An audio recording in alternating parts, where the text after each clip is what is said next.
Hi, I'm Barb, Meeple PhD, and I am counting through my favorite 50 games of all time.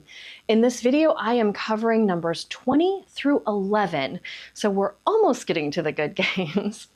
If you have missed any of the videos in this series and would like to see what my other games are, I will link them in the comments below or in the description below. Otherwise, let's get going and get on to the list.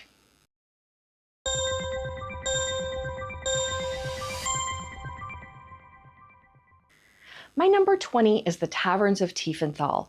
This is a deck building game that also has dice drafting, one of my favorite mechanisms, where players are building up taverns in front of themselves. Throughout the course of the game, you are going to attract new customers to your tavern. You are going to build up tables where they can sit. You are going to improve your tavern with maybe an additional permanent table or some new employees or better storage for your beer or your gold. Hiring a permanent waitress who lets you roll an extra die that you don't have to share with anybody else. Throughout the game, you are building up your deck with cooler things. You're also starting to chain some things together. If you can move up on the monastery track, it'll give you free things. Some of the customers will give you free things. With the modules in the game, which we now play the full game, it comes with a base game and then several modules that you add over time. At this point, we play with the full game where you have schnapps that gives you special abilities. You have actors who can be in your bar who you pay them schnapps and they do special things. So first of all, just the base game has a lot of replayability, but then as you add those modules, it makes it a little bit harder, a little more challenging. You can make this more or less gamery depending on the group that you're playing with. We've just had a lot of fun with this. And so Taverns of Tiefenthal is my number 20.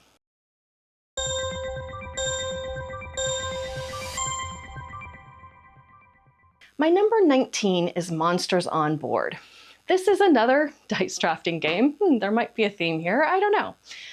In this game, you're playing dice into an array in front of yourself. There's a theme where you have monsters who are running through a town in order to get to a party. You're moving them through town by activating different dice. You are also trying to activate different things on your player board, but ultimately, the place where you're going to get the most points is doing this dice tableau in front of yourself. So as you're drafting dice, at the beginning of each round, you're going to be paying attention to the number that's on the die and the color in order to fulfill this prophecy card that you have. Again, there's a theme here. It's got super cute art because of the theme, but I don't think the theme matters that much. One of the big things you're going to pay attention to are what the colors of dice and what the numbers are in order to fulfill your prophecy. Now, there are ways to manipulate those dice and move them around if needed, or pip them up or down if needed, but it's a lot easier if you can get the right dice from the beginning, because you are always going to be building this tableau from left to right, and so you want to pay close attention as you're doing this. This game is, other than the dice drafting, a lot of multiplayer solitaire where you are staring at your board, muttering to yourself, trying to decide which dice you want and how to activate them and the order in which to activate them. But you are also buying from a common market, so there is a little bit of player interaction there as well. But I do note that there is a lot of muttering at the table to oneself as you are looking at your board and trying to do, the best you can with the dice you have. But I love the art, I love dice drafting, I love the puzzle of the prophecy and building out your tableau. And so for those reasons, Monsters on Board is my number 19.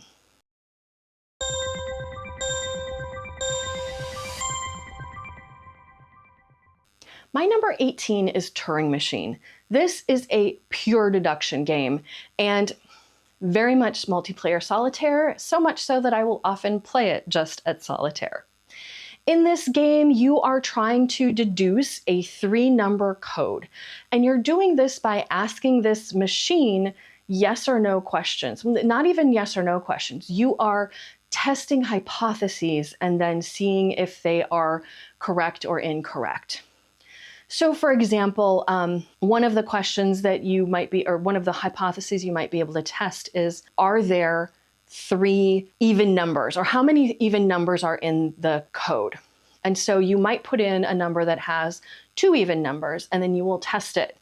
If it says yes, then the only information you have is that there are 2 and exactly 2 even numbers in the code. If it says no, you're not sure if there's 0, 1, or 3 even numbers in the code. You just know that there aren't exactly 2. And that's the sort of thing you're doing. There are a lot of different questions that come out. You're doing this with a super cool gimmick. It's probably a gimmick, I don't know, where you are taking these cards and placing them all together, and you're going to see where they overlap. There's exactly 1 box that you can see through to the card behind it. And it will either have an X to say, no, your hypothesis is incorrect, or a check mark to say, yes, it is correct. Honestly, that is a really fun part of this game, is just lining those cards up and seeing if it's a yes or a no. And sometimes you have this idea that it's got to be yes, it's got to be yes. And as you're lining it up, you're not entirely sure. And then you see, yes, it is a yes. I am on the right track. The booklet comes with a few puzzles that you can set up for yourself, but there is an app that lets you set up, I think, millions of puzzles, maybe thousands, I don't know, but enough to keep you busy until the end of time if you would like to. I was a kid who loved doing logic puzzles, and for me, this is that same thing, but in a game form. And that is why I love this one, and it is my number 18, Turing Machine.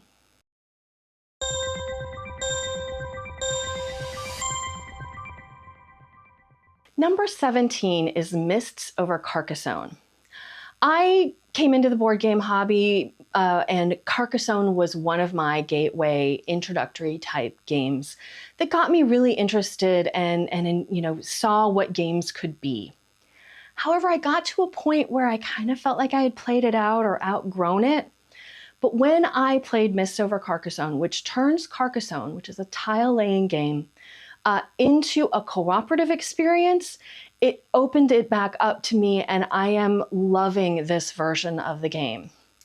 In Mists over Carcassonne, you have ghosts that are played out on various tiles. They'll be depicted on there in some fog. And you are together trying to build out Carcassonne and get a certain number of points before losing. You will lose if you ever need to put ghosts on the board and don't have them, or if you get through all of the tiles and haven't gotten to the requisite number of points. The game comes with a number of different levels. It starts super easy and then gets harder and harder over time, adding a couple of new things that don't really break the game but make it just a little more interesting. For example, you start the game and you don't have anything that's equivalent to the monasteries in the original game, but they come out later and play similarly where you want to surround them completely, but you only score for the pieces around it that have this fog on them. And so, you're working together to try and get as much fog around it, but you really do want to close it so you get all of those points. So sometimes you'll sacrifice, getting as much fog as you can versus actually scoring the piece and hopefully winning the game. So for those reasons, for bringing Carcassonne back into my life, Carcassonne, Mists over Carcassonne is my number 17.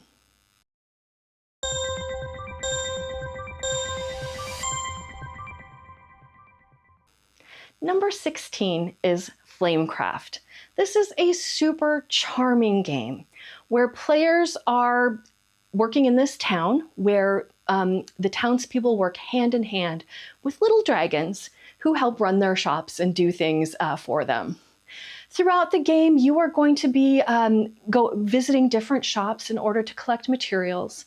And then you can play out dragons to the shop and activate those dragons to do various things, which can help you collect more materials, or it can move dragons around so that you can fulfill different goals for yourself. You can also, instead of collecting materials, you can put a charm on a shop, which then makes it even better for future people who visit that shop, but also gets you some points and some cool things because you've done a nice thing. I love the art. Okay, I was in for the art 100%, saw it on Kickstarter, it signed me up.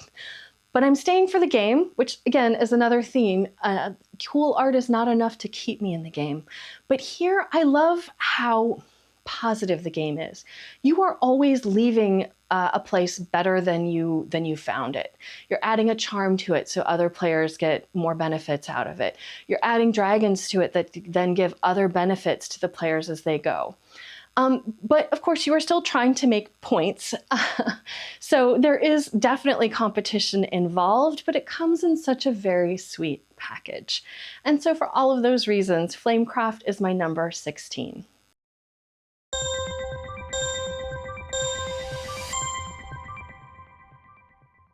My number 15 is Habitats.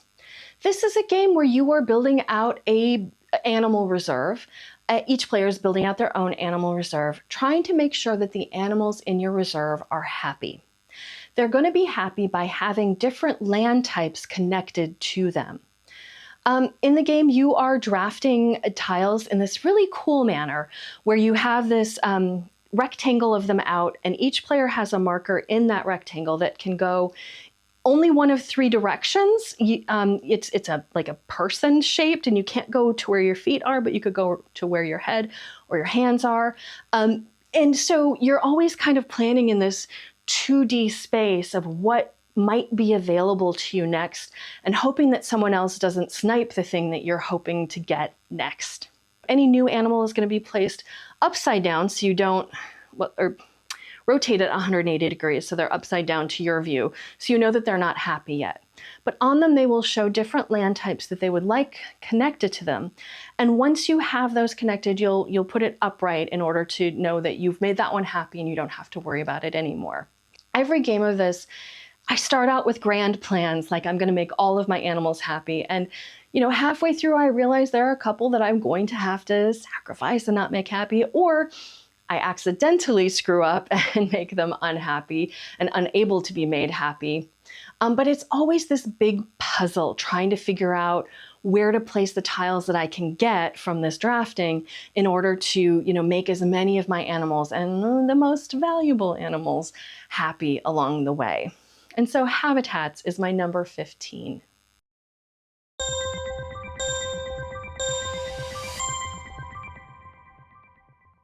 My number 14 is The Ancient World 2nd Edition.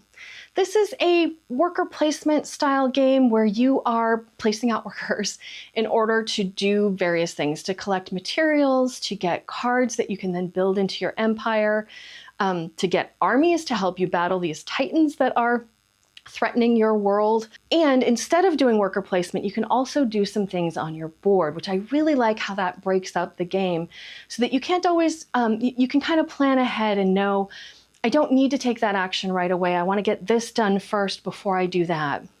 But you have to be careful. You can go to the same place as another worker, but there are numbers on all of your workers, and your number has to be higher or you have to pay a penalty. So there's some planning ahead. Maybe you play your lowest guys first because you might want to go back to the spot, but somebody else has kind of sniped a spot from you. So you have to then make sure you have the payment that you can do to make that spot, or just make do and do something else.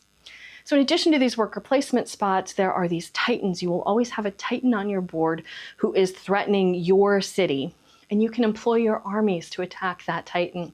Or they can attack any other titan on someone else's board, or one of the ones on the board itself. So you always have options of titans that you can attack, but you have to be careful because they might attack back, and that could destroy some of the things that you've built up in your city or take some of your money or stores away. So you want to make sure that you're doing this with enough time in order to fix the things that they have broken. And the other thing you can do is build into your city. And these will be spots that can give you permanent benefits. Some of them are additional worker placement spots that only you can use, but they all have these banners on them, and you're trying to collect sets of banners of the same color banners in order to maximize your points throughout the game. It's a game that has a lot going on, but I love everything that's happening with it. And so The Ancient World 2nd Edition is my number 14.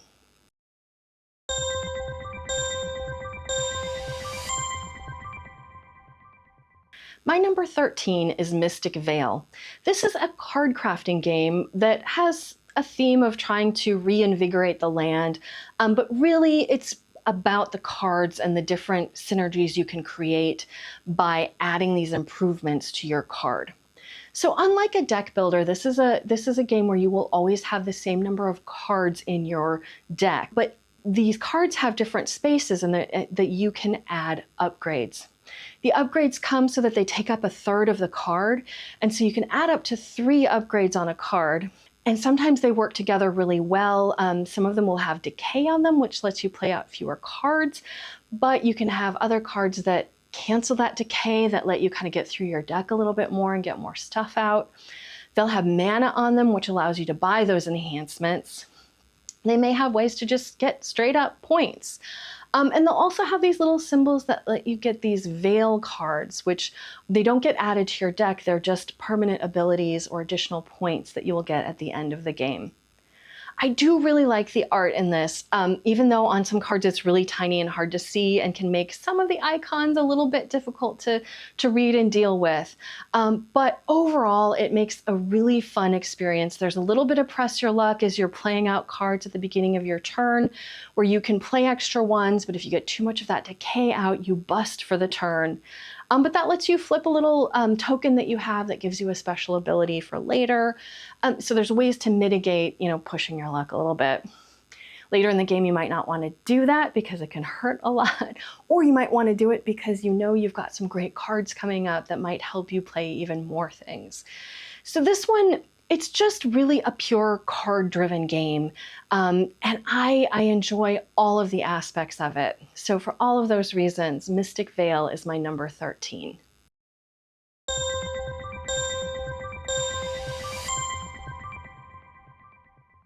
My number 12 is Cubitos. This is a dice pool building race game where you start out with this handful of dice, and each round you get to roll at least 9 of them, which is so much fun. But these dice have mostly blank faces, and as you're rolling them out, they will give you different symbols. So the first part of the game has some press your luck. You're going to roll your dice, and you pull out the ones that have active faces on it, and then you can optionally re-roll the other dice that had blank faces. But once you have 3 active faces ready to go, if you ever roll and there are no new active faces showing, you're going to bust for the round. Now you'll get a little bit of a benefit from busting, but of course never as much of a benefit as actually playing the round. After the dice rolling phase is done, everyone will move their little guys along this racetrack and collect some benefits from the dice that they have rolled, including buying new, more powerful dice to add to their pool.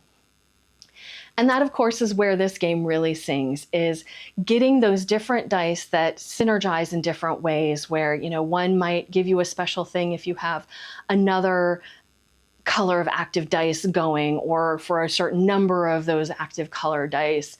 And what's really cool is that the base game comes with so much replayability. You have these sets of cards that tell you the different abilities of the different dice, but each die color has like 4 or 5 different possible abilities in the game itself. So they give you suggested sets that kind of give you those great interactions between the dice, but you can do whatever you want, do them at random. You also get 4 different boards that you're racing on that play slightly differently and might make you want to get different dice into your pool. And this is just a fun, silly game where you get to roll a handful of dice. And what more do you want from a game? And so Cubitos is my number 12.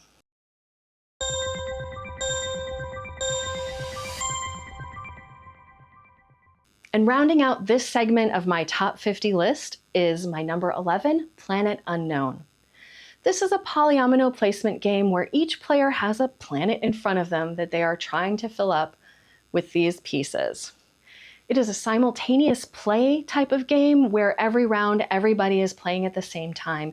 You have this Lazy Susan in the center of the table with all of your different various polyomino pieces in it. And each player has a marker pointing to one of the bins in the Lazy Susan. The captain or the active player gets to choose which bin they would like to be pointing at, and then everyone else picks one of the top 2 polyominoes from their bins and places it into their planet. Now, each of these polyomino pieces has two different things on it that activate tracks that the players have. And so this could be a civilization track, which as you move up it, you get special cards that give you different ways to score points at the end of the game. Or it could be a tech track that gives you special abilities as you pass certain things on this track. Or there's the greenery track that gives you little patches that can fill up 1 by 1 spaces on your board that you have inevitably screwed up throughout the game. And so it combines these polyominoes and this track placement. The base game itself comes with a lot of replayability in it, where you've got everyone can have the exact same planet, or on the flip side of these, there are these asymmetric planets that have to be played in different ways or could give you points in different ways. Similarly, all of the corporations have one side that's the same for everyone or another side that is completely variable for players. And so it's a lot of fun. These days, we usually do those asymmetric sides, although we give everyone the choice. You know, as you're dealt these out, you can either play the common side on yours or the asymmetric side. And it just gives you a lot of different ways to play the game. And you have to wrap your mind around a slightly different strategy each time. And so I love how this comes together. I love simultaneous play. I love polyomino placement. I love moving stuff up on tracks. I had to love this one. So that is Planet Unknown, my number 11. So that wraps up this 10 of my top 50 games. Is there anything on this list that you absolutely love, that you would have on your top 50 list? Let me know in the comments below. I'd love to hear what you're thinking about the games that I've picked. Otherwise, I will do my final 10 games in the next video in this series. So be sure to like and subscribe to my channel so you know when that comes out. Otherwise, you can find me on Instagram and Blue Sky as MeeplePhD. You can follow my blog at meeplephd.com, and I will see you next time.